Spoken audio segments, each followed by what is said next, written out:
น้องซาเบลก็คือกันบ่สมมุติว่ารักขึ้นนี่รักขึ้นแบบกลางค่ำกลางคืนนี่ก็ได้นั่นคือกันบ่ได้เป็นลูกเคยกันบ่ปะไม้อยู่บ่ปะไม้อยู่เนาะขอบตาเนาะกระตึกใจนี่ว่าเอาเป็นผัวเลยแม่นจับกันแล้วเนาะผัวบ่อยากมาอยู่บ่อยากมาอยู่นะแบบแต่งแล้วเอาเมียเมื่ออย่างเดียวก็ยันทุกข์อยู่นะพี่ยิงเรียนพี่ยิงแบบนั้นนะยันทุกยันพ่อแม่ของน้องน่ะใส่เฮ็ดเวียกให้นั่นเฮ็ดนี่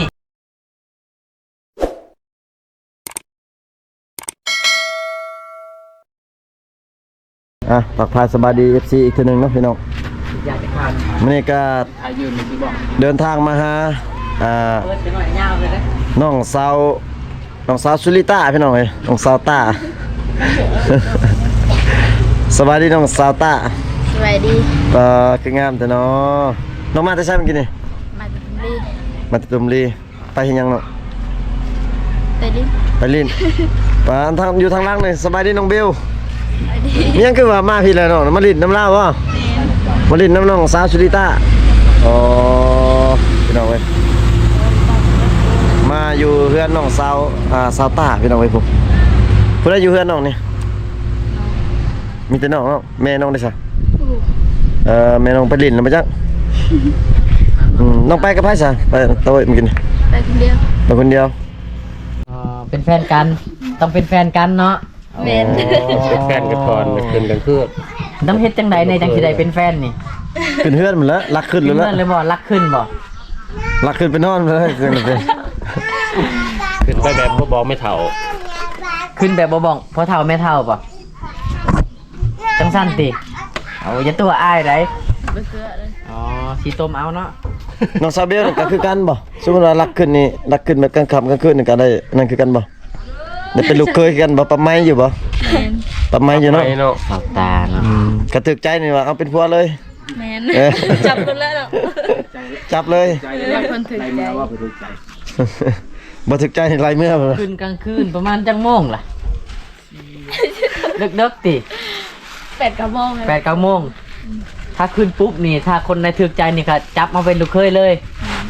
เอาแท้วพี่น้องเลยถ้าคนมาถึกใจแล้วปิดประตูไว้ถ้าคนมาถึกใจก็ปิดประตูแล้วเตะลงเตะเงินเลยเนาะอ๋อเพิ่นได้อยู่ทางเฮือนน้องนะมีแต่น้องเนาะบ่ช่วยขึ้นอยู่ทางเฮือนน้องก็ได้ติได้ถ้าช่วยขึ้นติเชิญช่วยขึ้นได้ติเบิ่หาคนนี่เป็นลูกเคยเบิ่หาช่วยบ่เคยบ่กล้าขึ้นนั่นนี่ครับนี่เนาะเป็นลูกเคยแท้บ่ถ้าขึ้นเบิด5 คนนี่แล้วก็สาวตาต้องเลือกอีกเนาะเอาบ่ได้ถึกสเปคอีหยังประมาณนี้เนาะเลือกบ่ได้เด้อเนาะเลือกบ่ได้บ่เอาเบิด5เอาเบิด5เลยโอ้ยน้องลูกตาเอาเบิดหาเอาเบิด5เลยน้องตาเลือกไฟก็เจ็บเนาะ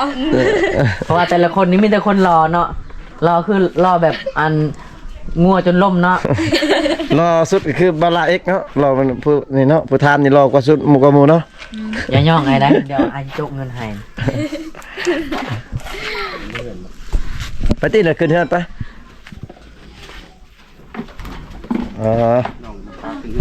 ขึ้นตีน้องเจ๊ขึ้นก่อนน้องน้องแล้วขึ้นก่อนขึ้นเพื่อนในวันนี้ขึ้นกำลังบ่ได้ขึ้นก่อนเป็นลูกเคยเด้อพี่น้องเด้อเอาต้องขึ้นก่อนเลยก่อนขึ้นก่อนพี่ขึ้นก่อนเป็นลูกจ้าบ่น้องขึ้นก่อนอ๋อทีมงานพี่น้องเอ้ยไปเบาไกลขึ้นก่อนไหมใครสิเป็นลูกเคยบัดนี้เอาก่อนเคยก่อนแล้วเบาแทนเนาะลูกเคยผู้ที่1เด้อนี่ผู้ที่2ไปขึ้นแล้วเอาไปได้บ่ยังผู้ที่3ไปบ่น้องก่อนตัวพี่น้องมีแต่ผมงามพี่น้องไผก็บ่อยากขึ้นก่อนวิทย์ข่อยซะวิทย์ข่อยแล้วเป็นลูกเคยบ่ได้ก็บ่อยากขึ้นก่อนคิดว่า2 คนน่ะได้ผู้บ่าวเบิ่แล้วเพิ่นว่ายังโสดพี่น้องยังโสดเป็น2เนาะแม่นก็บ่งามจ้ะโสดแบบสนิทสกิดมาเลยงามอยู่บ่น้องผู้จบผู้งามงามอยู่เนาะตัวงามเลยมีแต่ข่อยผู้เดียวเด้อทีหลังมีแต่ผมงามพี่น้องดักเลือกไผใจก็เจ็บพี่น้องเอ้ยฉะนั้นเอามันหาเลยบ่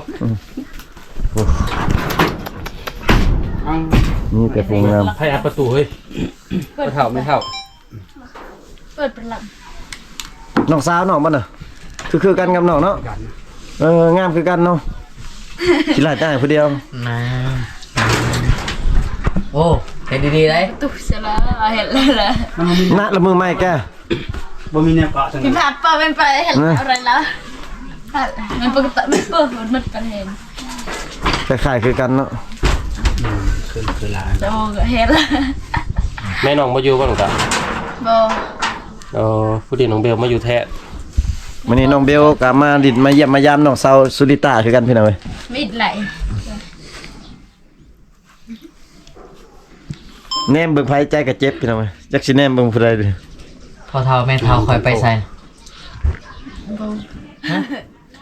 พอเฒ่าเสียแล้วได้ พอเท่าเชียร์แล้ว ไปแล้วได้คือคลิปนั้นว่าไปแล้วนะ ยังแต่แม่เท่าติ แม่นยังแต่แม่อยู่กับแม่ แต่แม่เนาะโอ้ยใส่เด้ เบิ่งบ่คลิปนั้นว่าไปแล้วได้ไปใส่บ่เฮ็ดแล้ว คือก็ได้งอกันนะ เอ้าคลิปอันนั้นเด้เห็น เราไปใส่ หืม เสียใส่หน้าบ่เห็นบ่เห็น เชียร์อะไรก็คือละท้ายโอ้แม่นๆจนว่าไปนั่นนี่ ค่อยคือ กินข้าวแล้วบ่ฉนอมยังบ่ได้กินข้าวเช้าอ๋อ ข้าวเช้า ยังบ่กินข้าวเที่ยง ยังเขาเที่ยง จังนั้นพอดีเฮาหาแนวอยู่แนวกินเนาะ มียังในอยู่บ้านน้องนะหลวงตาเขาขายยังเนี่ยปูปลามีบ่ ป่ามี มี เนาะ ปลาอย่าง ปลายังน่ะ ปลานิล ปลา โอ้ ปลาทู ปลาถึก ปลาทู ปลานินบ่มี ปลานิลบ่มีบ่ขาย ไก่ได้เสร็จไก่มี ถ้า บ่ ซื้อปลานิลอยู่ใช่ปะไก่บ่ซื้อ ปลานิลเขาขายใช้อยู่นี่บ่ บ่มีปลานิล บ่มีเนาะ ไก่แบบมันแหลม ไก่ นี่ มา มี ต บ่ ก ไก่อยู่บ้านน้อง ปลาซองมีบ่ปลาซองฮะ ปลาทู บ่เคยกินปลาซองปลาทูนี่ วันทู แสดงว่าปลาทูน่ะมีเนาะโอ้พี่น้องเอ้ยเมนูยังบ่เนี่ย ยามกลางคืนน่ะน้องนอนอยู่ในนี่หรือบ่ นอนในห้อง อยู่ในห้อง มันเต็มล่ะ ตะกี้คือนอนอยู่เตียง เปลี่ยนแล้วให้แม่นอนอยู่นอก บัดผู้บ่าวมาดินได้ใช่เขาไม่ได้เลย เข้าในห้องเลย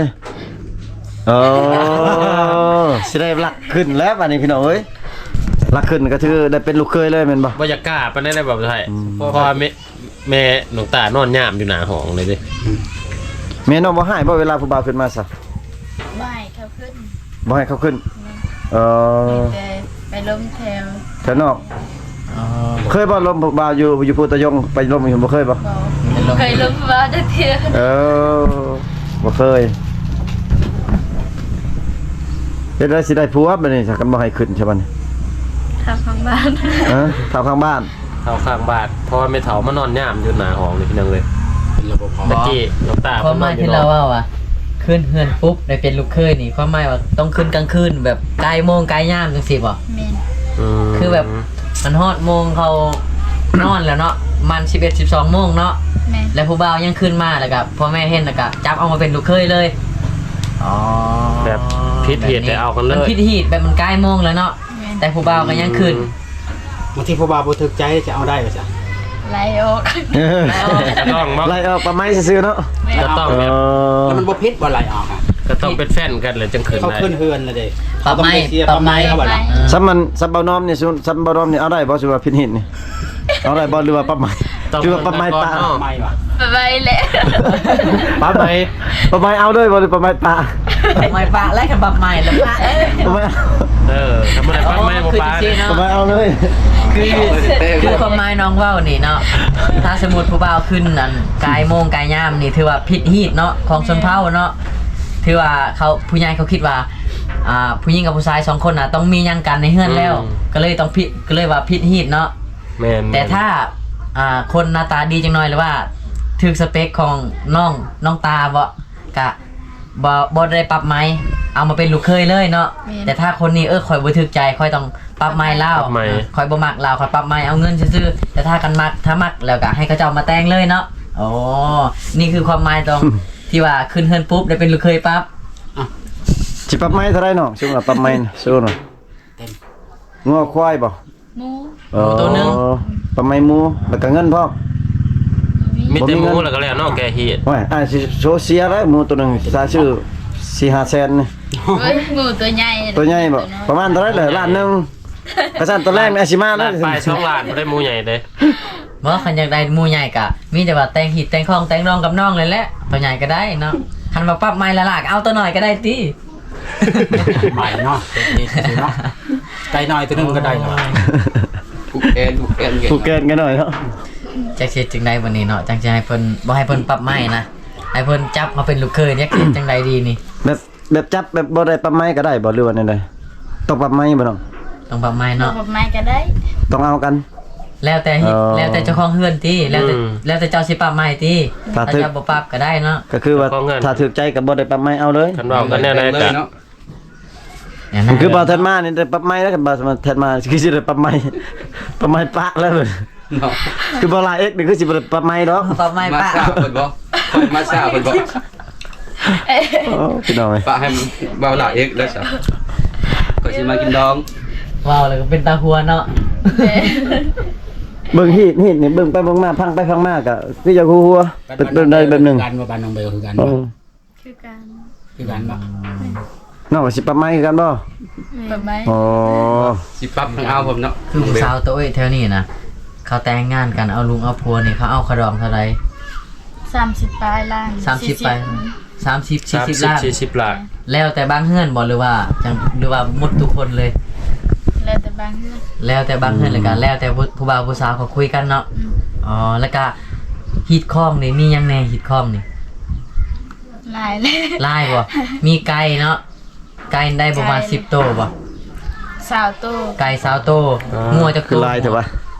งัวจักโตวงัวน่ะ สอง งัวซอง งอสองคันแต่งเมื่อได้แถวควายบ่คันแต่งเมื่อเฮือนผู้ชายควายเนาะ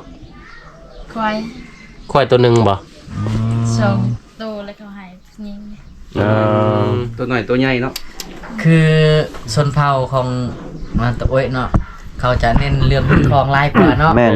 เขาจะเน้นเรื่องอันหมูเป็ดไก่สัตว์เนาะหลายกว่า แต่ว่าเงินคาดองนี่แม่น10 ล้านก็น่าสิได้เนาะคิดว่าเนาะแต่ว่าฮีทนี่มันต้องได้เนาะฮีทนี่คือบ่ได้เนาะมันขาดบ่ได้ฮีทนี่ต้องเฮ็ดให้มันแล้วต้องให้มันได้ แต่ว่าเงินนี่ถ้าสมมุติแบบบ่พอนะแบบเฮาติดหนี้ก่อนปีนี้เดี๋ยวปีหน้าเฮาคุดมันแล้วก็จะมาจ่ายก็ได้บ่ ได้ ได้เนาะโอ้ แต่ต้องเฮ็ดต้องให้แล้ว แต่ว่าฮีทนี่ต้องให้ได้ก่อนเนาะ อืม โอ้เป็นแนวนั้นเลยทุกคนเนาะ ขาดองน่ะพรก็ได้ เออ พรยาวก็ได้ แต่ว่าฮีดต้องให้ หมายความว่าคาดองนี่ติดหนี้ได้เนาะซะเนาะ แม่น คาดองนี่คือติดหนี้ได้อ๋อ ที่ดีได้ปีเดียวมันแล้วได้ ปีเดียวแล้ว แบบปี เอาเงิน ต้นมันบางเทื่อราคามันบ่สูงบ่ได้อีกก็ติดต่อไปอีก ติดตลอดจนมันราคา 2,000บ่เนาะ จนพ่อจนจุ๊บคารองบ่ได้พี่น้องเว้ย บอกแบบเฮ็ดฉลองนี่คือหลังจากแต่งงานแล้วนี่คือเมียนี่นอกใจผัวบ่ได้บ่ บ่ได้ น้อยหนึงก็บ่ได้เนาะบัดผัวได้สิลิ้นซาวได้บ่ บ่ บ่ได้คือกัน บ่ได้เลยกัน บ่ได้คือกันเออ โอ้เป็นแนวนั้นเนาะ กระทาพิษเฮ็ดอ่ะมีทั้งกินยังงัวบ่ลูกพ่อ ไก่ เป็ดไก่ แกฮีดฮะ ไก่จะโต ตัวเดียว งัวสิบ่เสียไก่สนัดบ่แบบนี้ แกฮีดเลยว่าหลังจากแบบนอกใจเมียหั่นต้องแกฮีดก่อนกินไก่ อ๋อ ว่า ไก่จ้ำแก่หี สิซื้อประมาณ20โตวมาไว้เป็นยังบ่ เล็กเบาๆน้ำ คือ อย่าแต่เมียแล้วสิบ่เว้านำเนาะ คือส่วนเผ่าบรูโตยเนาะเห็นมาหลายเพราะว่า ถ้าคนใดที่แบบเอาผัวไปแล้ว คือเอาผัวเนาะแต่งงานแล้วต้องไปอยู่เฮือนผัวแม่นบ่ แม่น เป็นหยังเขาคือบ่เอาผัวมาอยู่เฮือนของตัวเอง กลัวบ่อยากอยู่เพื่อนนะ ส่วนลายนี่คือผัวบ่ยังอยู่บ่ได้มีฮีตคองหยังบ่ กลัวบ่อยากอยู่ซื่อ ถ้าคนใดที่แต่งงานไปแล้วก็ต้องไปอยู่น้ำผัวเนาะ แม่น ถึงแม่นอันเพื่อนตัวเองน่ะบ่มีคนเบิ่งพ่อแม่ก็จำเป็นต้องได้ปะพ่อแม่แล้วก็ไปอยู่กับผัวคันแต่งงานไปแล้วนะอ๋อเป็นอันนั้นเนาะพี่น้องคือคนที่เอาผัวไปแล้วหรือว่าแต่งงานไปแล้วก็ต้องตัดจากครอบครัวเนาะแล้วก็ไปอยู่น้ำผัวเนาะถึงมีกินหรือว่าบ่มีกินก็อยู่นํกันนั่นแหละแม่นบ่ แม่น อ๋อ นี่เนาะส่วนลายเนาะลายเนาะถือว่าลายที่สุดแหละอยู่ในเขตชนบทเนาะผู้หญิงคนใดที่เอาผัวไปแล้วก็ต้องได้ไปอยู่นำผัวเนาะถึงแม้นสิบ่มีเงินมีคำก็ต้องไปอยู่ไปสร้างซ่านำกันประมาณนี้เลยทุกคนเนาะ ถึงว่าเฮือนหลังนั้นสิบ่มีอีหยังเกิดบ่มีคนอยู่นํเนาะก็มีอยู่แต่พ่อแต่แม่พี่น้องเว้ยอืม เป็นแนวนั้นเนาะต่างเนาะ แต่ถ้าเป็นคนลาวกับส่วนหลายกับผัวน่ะมาอยู่น้ำเมียเนาะหรือว่าทางแม่เฒ่าก็ได้เคยมาอยู่น้ำประมาณนี้พี่น้องแต่นี่นะเพิ่นน่ะผู้ใดเอาเมียก็เอาเมียมาอยู่น้ำสิแหละ ผู้หญิงต้องไปอยู่ทางฝ่ายชาย ต้องไปอยู่ภาย ส่วนน้อยแล้วสิเอาลูกเคยมาเลี้ยงพ่อแม่เนาะ ส่วนน้อย ส่วนน้อย อ๋อน้องคือบ่ลองหาผู้บ่าวมาอยู่น้ำน้องน่ะ เขาบ่อยากอยู่นะ เขาก็ยังอยู่เนาะอ๋อ แม่น้องอยู่คนเดียวเอาผัวมาเลี้ยงแม่ก็สบายอยู่ แต่เขาบ่อยากอยู่นำ อ้ายได้มาอยู่นำได้บ่ อยู่ อืม เออ เป็นอันนั้นแต่ถ้าแบบอันพัวน้องแบบสมมติว่าน้องเอาพัวเนาะพัวน้องยังมาอยู่นำก็อยู่ได้เนาะมาอยู่นำเนาะก็ได้เนาะ ต้องคันแต่งกันเองตามผู้ชายนะเป็นผู้ชายอยากแบบมาอยู่น้ำเมียก็ถือว่าอยู่ได้เนาะ เพราะว่าบ่อยากมาอยู่ เขาบ่อยากมาอยู่นะแบบ แม่น แต่งแล้วเอาเมียเมื่ออย่างเดียว ก็ยันทุกข์อยู่นะพี่ยิงอยู่ยันทุกข์แบบนั้นนะ โอ้ ยันทุกข์ยันพ่อแม่ของน้องน่ะใส่เฮ็ดเวียกให้นั่นเฮ็ดนี่ก็เลยบ่อยากอยู่นี่คือเหตุผลแม่นบ่อ๋อ เอาขัดไปอยู่เพื่อนตัวเองน่ะให้แต่เมียเฮ็ดเวียกบ่ ว่าหืนเขาแล้ว ส่วนนั้นสิประมาณนั้นเนาะ แม่นชลอยเป็น เอาเมียเมื่อใส่เวียกกันสิเว้านะประมาณนั้นเด้อ เขาซื้อกับน้องแล้วเขาจะเฮ็ดเวียกเขา โอ้ส่วนร้ายแมนพี่น้องเลย เดี๋ยวให้ถามแน่อยู่ในเคสนี้นะถ้าสมมุติผู้ชายคนใดที่แบบเฮ็ดเวียกซอยเมียตำข้าวตักน้ำที่มีคนมาว่าบ่ว่าคนนั้นน่ะญาติเมียมีบ่มีบ่ อื โอ้ มคันซอยเวียกเมียแหละแสดงว่ายันเมียบ่ ถ้าผู้ใดที่เฮ็ดเวียกซอยเมียสมมุติแบกพื้นเนาะตามเข้าหาบน้ำซักผ้าซักหยังให้เมียซอยเมียนี่เพิ่น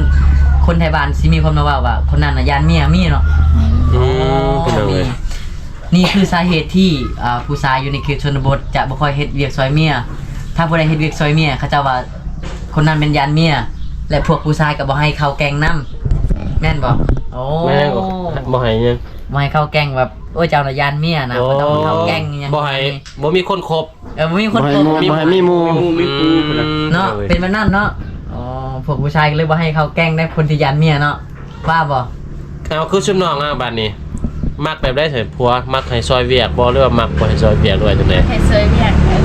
โอ้ ต้องได้เฮ็ดช่วยกันเนาะพร้อมกัน